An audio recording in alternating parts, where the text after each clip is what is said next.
तो नमस्कार किसान साथियों, कैसे हो आप सब। आज अपने पहुंचे हैं एक वेल डेवलप्ड बढ़िया तरीके से जो पिग फार्म है वो बनाया हुआ है और इनके पास बहुत शानदार शानदार कई नस्ल की जो ब्रीड है, मादा है, वो अवेलेबल है।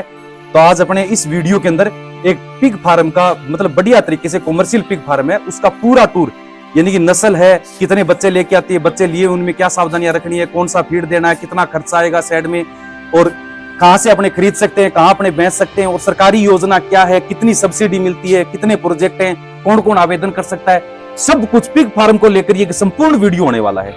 शायद ही आपको यूट्यूब पर ऐसा वीडियो मिले जिसमें आपको पिग फार्मिंग से लगाकर गवर्नमेंट योजना तक एक ही वीडियो में संपूर्ण जानकारी मिल जाए, वो भी एक एक्सपर्ट के साथ।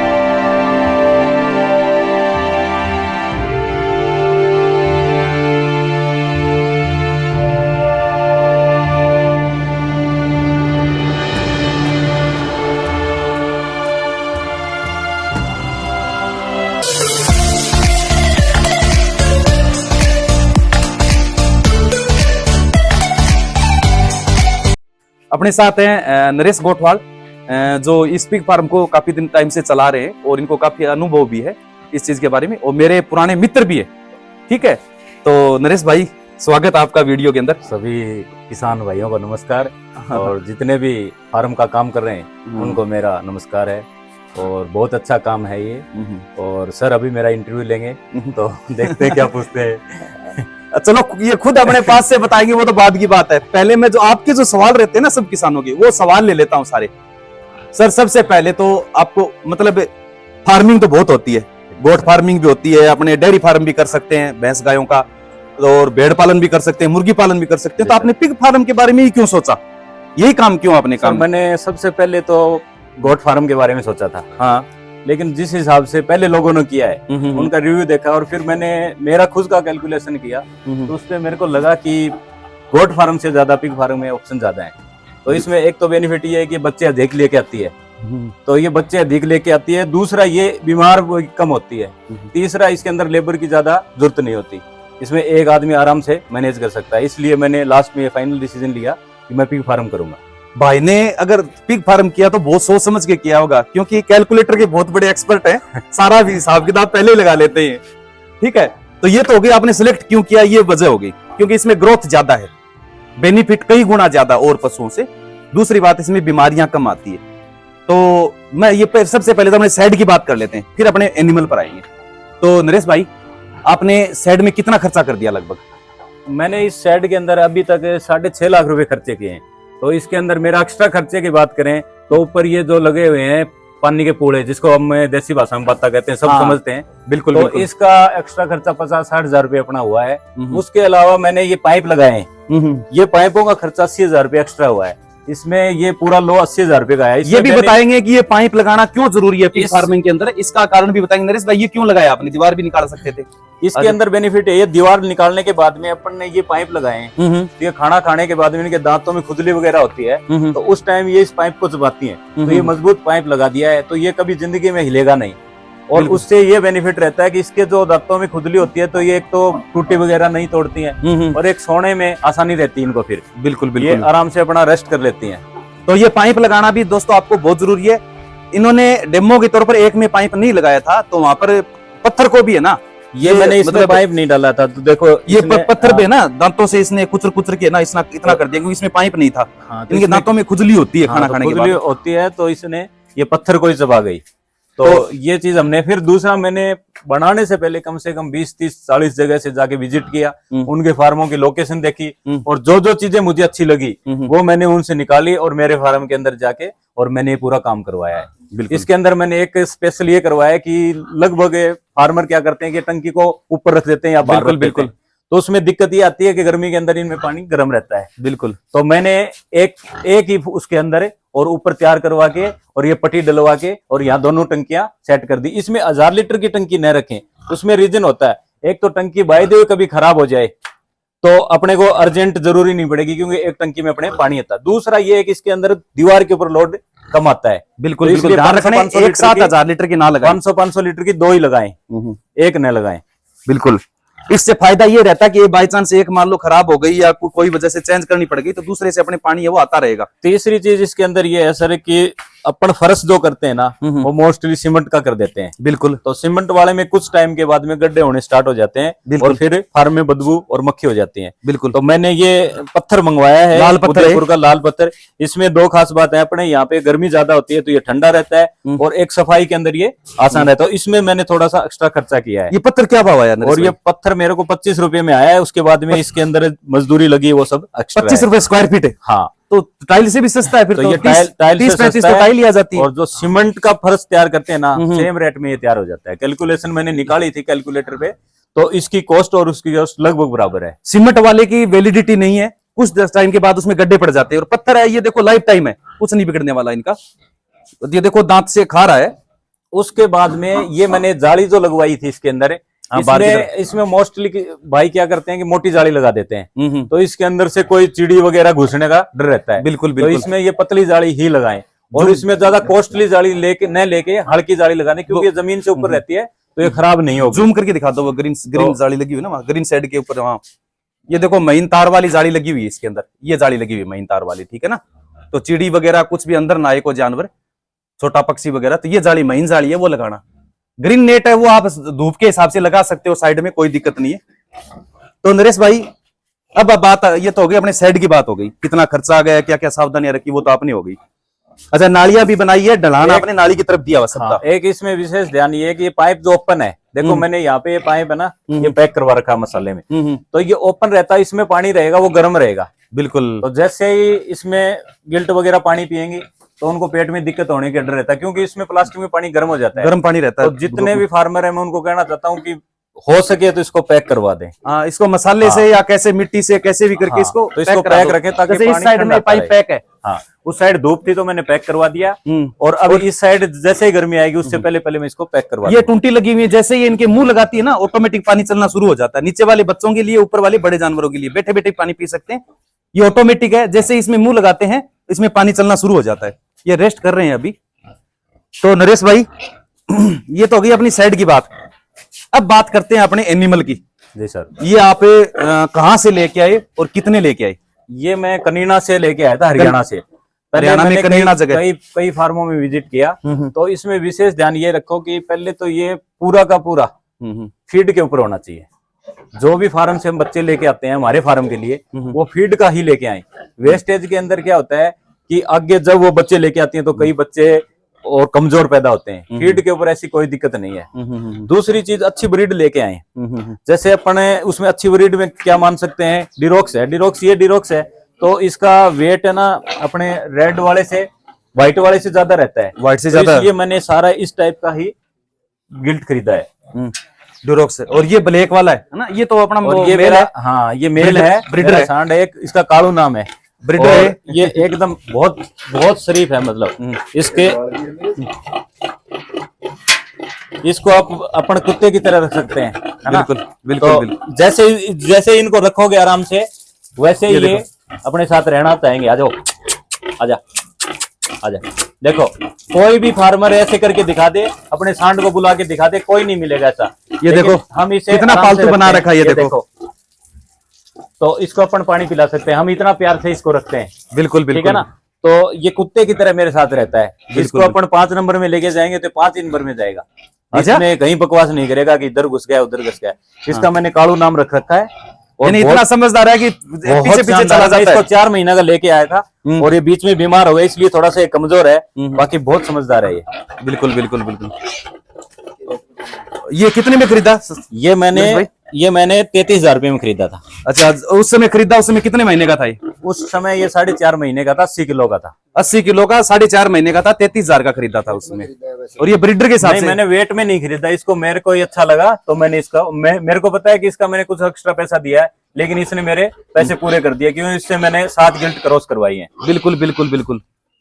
और तो नरेश भाई, एवरेज लगभग रेट क्या रहा इनका खरीदने का? 40,000 रुपए के आसपास की रही। 35,000 रुपए है, इसमें 30,000 की भी है, इसमें 40-55,000 की भी है। मैं एक गिल्ट दिखाता हूँ। 35 से 55,000 के बीच में कई अलग अलग है, क्योंकि कोई यानी 35 से शुरू हो जाती है, लगभग 6 महीने 5 महीने की मादाएं। अभी मेरे फार्म में एक रोजर है, फीड की जानकारी बाद में देंगे, पहले रोजर को दिखाते हैं आपको। एक दूसरा ब्रीडर दिखाते हैं आपको। देखो, ये रोजर है, ये भी मैं उसके साथ लेके आया था। पहले इसकी दीवार ये थी, तो ये क्या है कि ये कूदने में बहुत एक्सपर्ट था। अच्छा अच्छा। तो मैंने फिर इसको क्या किया, इसकी दीवार यहाँ तक करवाई। रोजर देखो रहमान भाई, पहले दीवार यहाँ तक थी, फिर रोजर के लिए मैंने दीवार यहाँ तक करवाई, लेकिन रोजर यहाँ भी नहीं रुका, इसके ऊपर के कूदने लग गया। तो मैंने देखो दीवार यहाँ तक करवाई। कल्लू, यानी कि इतनी दीवार से तो कल्लू जेल से फरार। हाँ, यहाँ करवाने के बाद भी रोजर नहीं रुका, क्योंकि रोजर और कालू दोनों साथ में रहते थे। अब मैंने देखा यहाँ तक बनी हुई है पहले, फिर हाँ, यहाँ तक बनी हुई है, फिर मैंने यहाँ तक बनवाया पूरा। यहाँ तक बनने के बाद भी रोजर नहीं रुका, क्योंकि रोजर कालू के पास रहता था। अच्छा। फिर मैंने इसका ये गेट बनवाया। देखो पहले ये गेट था इसका, नीचे वाला गेट करवा के पूरा गेट बनाया। इस टाइप का गेट था नीचे वाला पहले। अब ये 3-4 महीने से इसमें रह रहा है। अब इसकी ऐसी कोई समस्या नहीं है, ये आराम से रहता है। और इसका वेट देखो, इसने वेट भी खूब गेन किया। 80 किलो का था, भी 120 किलो के आसपास इसने वेट गेन किया। बिल्कुल बिल्कुल। और ये भी कालू की तरह से एकदम शरीफ है, लेकिन ये थोड़ा सा क्या है कि उससे एक्स्ट्रा पोजीशन में रहता है। बिल्कुल बिल्कुल बिल्कुल। यानी कि ज्यादा एक्टिव है, एक्टिव ज्यादा है। देखो तो। लेकिन अब ये ठीक है, अब ऐसी कोई दिक्कत नहीं है भागने वाली, और अब हम जहां लेके जाते हैं आसानी से चला जाता है। बिल्कुल बिल्कुल बिल्कुल। तो अलग अलग मैंने सारी लगभग अपने उधर चलते। ये आपने व्हाइट लेग और ना? हाँ, लार्ज व्हाइट है, लार्ज व्हाइट बोलते हैं, लार्ज व्हाइट बोलते हैं। ये ब्रीड लार्ज व्हाइट वाली ब्रीड है।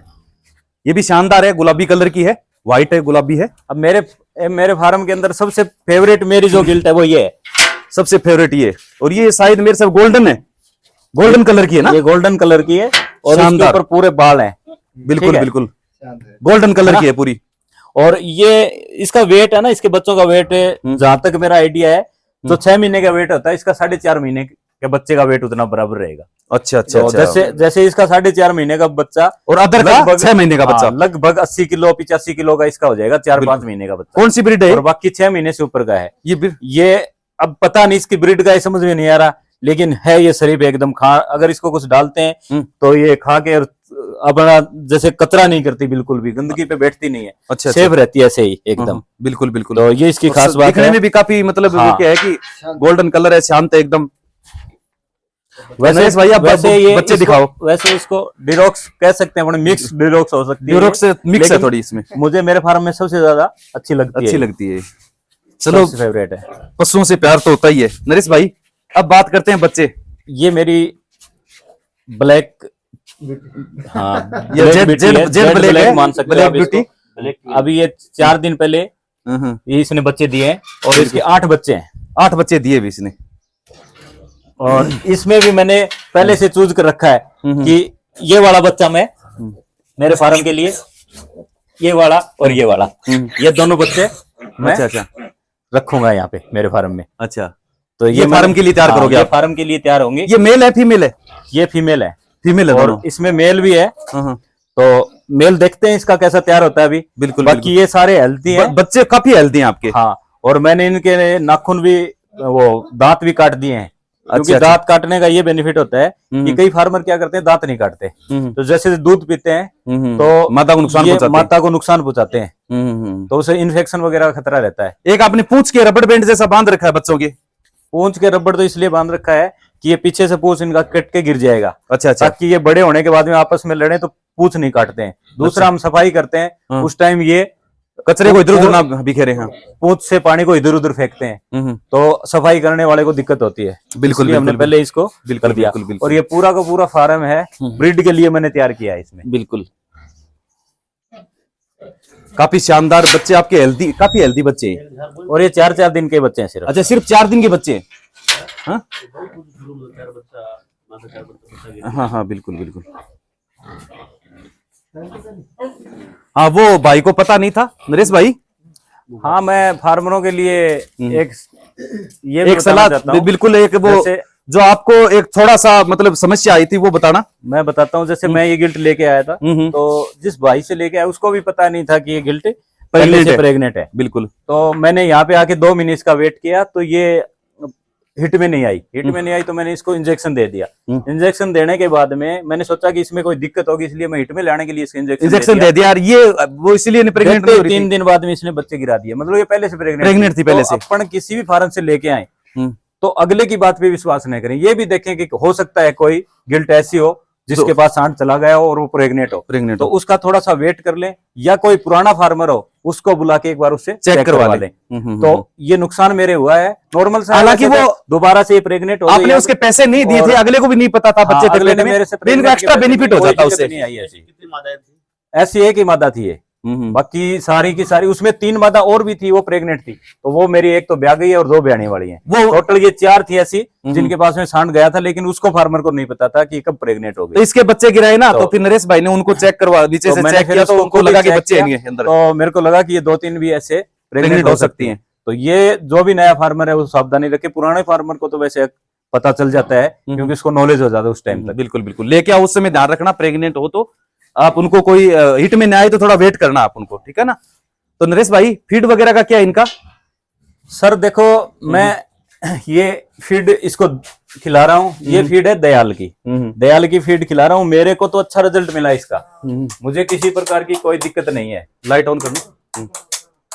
अच्छा, और बाकी साहू की फीड बता रहे अच्छी है, लेकिन ये कौन सी कंपनी का है? ये दयाल कंपनी का साहू फीड है, ये मैं पहले दिन से इनको खिला रहा हूँ, प्राइम पिग सो। हाँ बढ़िया इसका फीड है और मेरे को इसका अच्छा रिजल्ट मिल रहा है, मेरे को कोई किसी प्रकार की इसमें दिक्कत नहीं हुई है। दयाल ग्रुप का है शायद, लिखा हुआ दयाल ग्रुप का है ये, और बढ़िया फीड है, ये दयाल का लिखा हुआ है। बिल्कुल ग्रुप, मतलब इसमें शिकायत नहीं है, तो कोई शिकायत नहीं, फार्मर भाई है वो खरीद सकते हैं इसको खरीद सकते हैं। क्या भाव मिला इसका? लेकिन बच्चे, अगर आपके पास में बच्चे हो गए 1 महीने बाद में, आप बच्चे को ड्यूज का ही फीड खिलाएं 1 महीने के लिए, क्योंकि ड्यूज के फीड के अंदर जिस हिसाब से हमने वीडियो भी देखे हैं, मार्केट में बाकी फार्मरों से भी बात की है, तो उसके जो बच्चों का जो फीड आता है वो ग्रोवर बोलते हैं, तो उसका रिजल्ट ज्यादा बेटर है।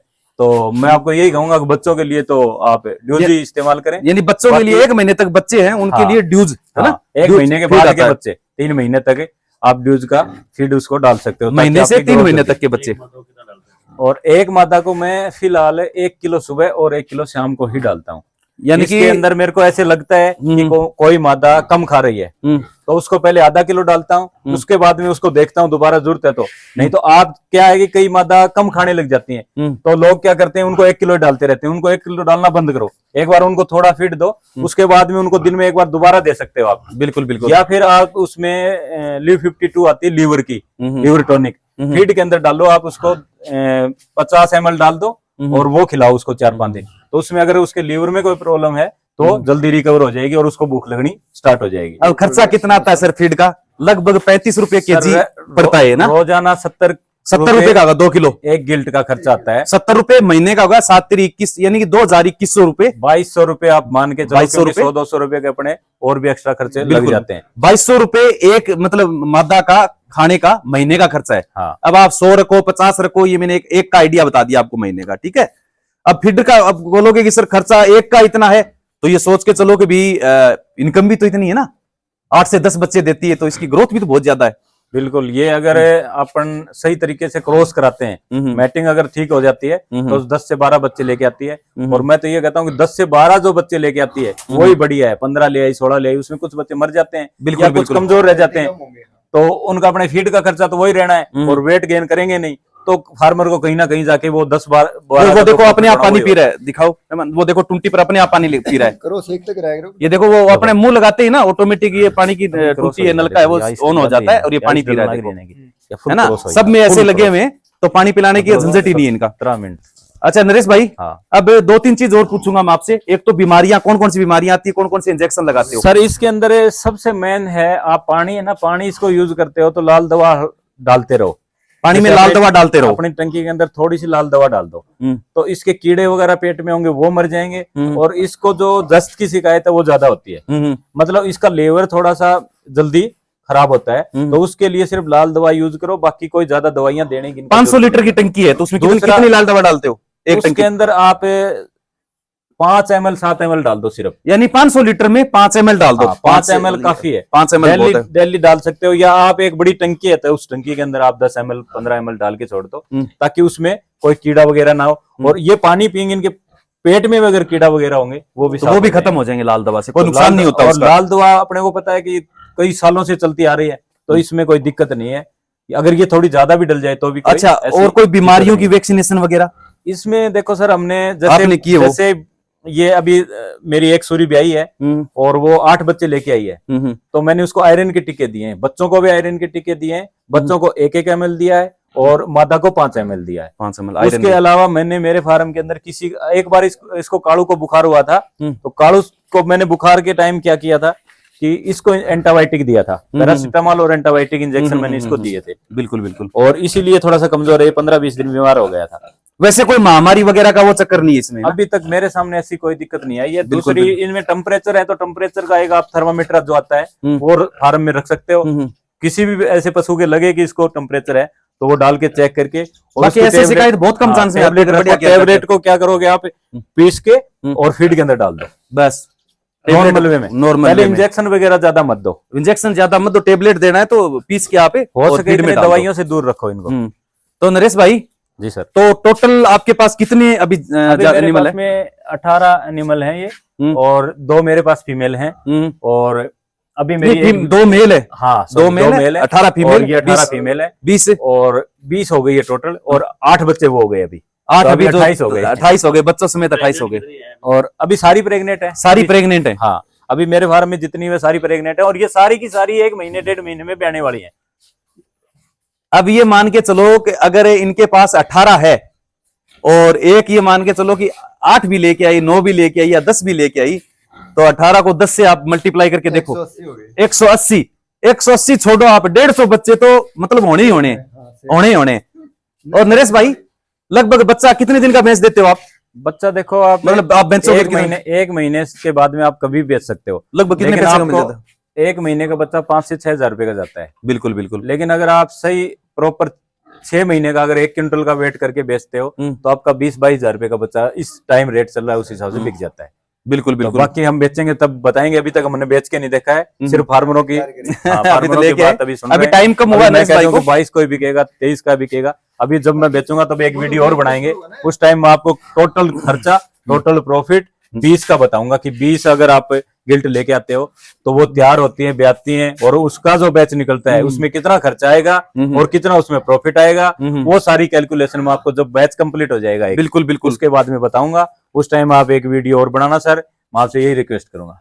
यही मतलब ये क्या है कि मतलब हमारे जो 2 तो गोट फार्म है 100 के, और एक ये पिग फार्म है, ये अपने खुद के ही मानो, ठीक है ना। इनका जो आगे जो टाइम टू टाइम इसकी रिपोर्ट है, मतलब कितनी ग्रोथ आ रही है, क्या प्रॉब्लम हो रही है, कितने की सेल हो रही है। अभी नरेश भाई 3 महीने बाद या 2 महीने बाद जैसे ये बच्चे सेल करेंगे अपने, उस समय एक डिटेल वीडियो और बनाएंगे। और मैं बता दूं आपको, यानी कि नेशनल लाइफ स्टॉक मिशन, राष्ट्रीय पशुधन जो योजना है, उसमें पिग फार्म के 2 प्रोजेक्ट हैं। एक तो है अपना 100 फीमेल और 10 मेल का, जिसमें आपको 30 लाख रुपए सब्सिडी मिलती है, यानी 60-65 लाख का प्रोजेक्ट बनता है, 30 लाख रुपए आपकी सब्सिडी मिलती है, यानी 100 फीमेल और 10 मेल। और दूसरा अपना प्रोजेक्ट है अपने 50 फीमेल का और 5 मेल का, इसमें आपको लगभग 30 लाख के, लगभग 30-32 लाख का प्रोजेक्ट बनता है, जिसमें आपको 15 लाख रुपए उसकी सब्सिडी मिल जाती है। तो इसकी अगर एनएलएम योजना की आप प्रोजेक्ट रिपोर्ट बनाना चाहते हो, चाहे भेड़ हो, चाहे भेड़ पालन हो, बकरी पालन हो, मुर्गी पालन हो या पिग फार्मिंग हो, तो आप अपने व्हाट्सएप पर जो व्हाट्सएप नंबर है, मैं अपने यूट्यूब में आप देख भी रहे होंगे, नीचे मैं नंबर दे दूंगा आपको 80-790-43-733, उस पर आप मैसेज करके, व्हाट्सएप मैसेज करके आप प्रोजेक्ट रिपोर्ट है वो बनवा सकते हो। तो एनएलएम योजना की पूरी गाइडलाइन, उनके जो एक्स्ट्रा जो फॉर्मेट लगते हैं वो, और आपको सब्सिडी तक गाइडेंस करना, वो सारी सर्विस हमें मतलब प्राप्त दे देते हैं लोगों को। तो आप संपर्क कर लेना व्हाट्सएप नंबर पर। तो नरेश भाई आपका मतलब बहुत बहुत धन्यवाद है, काफी दिन से मुलाकात के लिए सोच रहे थे, और साथ में अपने पिग फार्मिंग यूट्यूबर किंग, जिनके सबसे ज्यादा मतलब पिग फार्मिंग पर वीडियो आते हैं, गजेंद्र भाई के चैनल का क्या नाम है गजेंद्र भाई? सल्यूट टू फार्मर इनका यूट्यूब चैनल। अपने जो व्यूअर है सभी जानते हैं, अपने कई बार यूट्यूब पर लाइव में जुड़े हुए हैं। तो इनके जो यूट्यूब चैनल है उस पर पिग फार्मिंग से जुड़ी हुई और डिटेल कई फार्मों का विजिट भ्रमण है वो सब दिया हुआ है, ठीक है ना। मैं साथ में इनका लिंक भी दे दूंगा। मैं भी एक दो बात बता देता हूँ, जैसे आप एनएलएम के संबंधी कोई भी अगर जानकारी चाहते हैं ना, तो ऑल इंडिया के अंदर मतलब एक ही मात्र चैनल है, निसार इंडियन भाई का, निसार भाई का, जिसको आपका मतलब प्रोजेक्ट रिपोर्ट से लेके आपका लोन सैंक्शन होने तक कोई भी प्रॉब्लम आती है तो पूरी जानकारी संतुष्टि पूर्वक मिलती है। तो अब यहाँ मिलने के लिए निसार भाई के और नरेश भाई के फार्म की विजिट करने के निसार भाई के कारण आए हैं, क्योंकि यहाँ पे पूरी जानकारी निसार भाई आराम से बताते हैं आपको। तो इसलिए कोई भी प्रॉब्लम नहीं आएगी। आप प्रोजेक्ट रिपोर्ट निसार भाई से बनवाइए, आगे की कार्रवाई पूरी आपको तसल्ली पूर्वक। आप ऑल इंडिया में कहीं से भी हो, एक कोई मात्र दिक्कत नहीं। चैनल है निसार भाई का जहाँ पर पूरी जानकारी आपको एक जगह मिलेगी। यानी पूरे यूट्यूब के ऊपर, पूरे ऑनलाइन प्लेटफॉर्म पर एक ऐसा यूट्यूब चैनल निसार इंडियन जिससे एनएलएम से जुड़ी हुई ऐसी कोई चीज नहीं जिसका डिटेल वीडियो ना हो आपके पास। एक भाई का, उसको जो अपने पास यहाँ फार्म में रहता है हाँ। और देखभाल करता है, उससे आप कुछ पूछ सकते हैं। ये भाई साहब अपने इस पर यहाँ पर देखभाल करते हैं और मतलब हेल्प करते हैं नरेश भाई की। तो क्या नाम है आपका सर? मेरा नाम रणवीर है। रणवीर भाई साहब हैं और काफी मेहनती हैं। नरेश बता रहे थे कि बहुत अच्छे मेहनती आदमी है और बढ़िया। तो साफ सफाई में मतलब क्या क्या करते हो सुबह से शाम तक? थोड़ा सा बता दो आप रूटीन में क्या क्या करते हो। मैं तो, मेरे को रहना तो यही है। हाँ, रहना तो यही है बिल्कुल। जैसे ये पोटा बोलते हैं, हाँ हाँ हाँ, बिल्कुल बिल्कुल। पोटा या गोबर कुछ भी मान लो आप। वो करते हैं तो वो उठा के हले में डाल लेता हूँ। हाँ, तुरंत। हाँ, तुरंत। अच्छा, इनका मतलब पूरे दिन का ये 20 है, मान लो 20 अपने नग है, तो इनका लगभग पूरे दिन में कितने बट्ठल या कितनी पराती गोबर हो जाता है? लगभग 3 होते हैं बस। 3-4 बट्ठल 4। बस मान लो पूरे दिन में। और ये मतलब गोबर पोटा वो तो रहने ही नहीं देते, तुरंत उठा लेते हैं। तुरंत उठा लेता हूँ मैं। और फिर वो उठाने से एक तो गंदगी नहीं होगी, मक्खी मच्छर नहीं आएंगे। मक्खी मच्छर नहीं आएंगे। और आप इसकी मतलब वैसे धुलाई पानी से धुलाई दिन दिन में 3 बार भी कर देता हूँ, 2 बार भी कर 2 बार तो मिनिमम सुबह शाम। तो ये मतलब पूरे फर्श को क्लीन फिनाइल डाल के वो सफाई करते हैं। इनके फार्म में एक भी मक्खी या एक भी मच्छर नहीं है दोस्तों, कमाल की बात देखो। और इतनी सफाई आप मतलब अपने गाय भैंस का जो फार्म होता है उसमें आपको स्मेल आ सकती है, लेकिन इसमें नहीं आ रही है। नरेश भाई ने इतने बढ़िया मैनेज कर रखा है। तो आप कभी भी करो, साफ सफाई का अच्छा ध्यान रखना। चलो, आप बढ़िया तरीके से ऐसे ही सहयोग करते रहो। मिलते हैं अगले वीडियो में। एनएलएम के बारे में और डिटेल चाहिए तो अपने यूट्यूब चैनल पर बहुत सारी वीडियो है। धन्यवाद दोस्तों।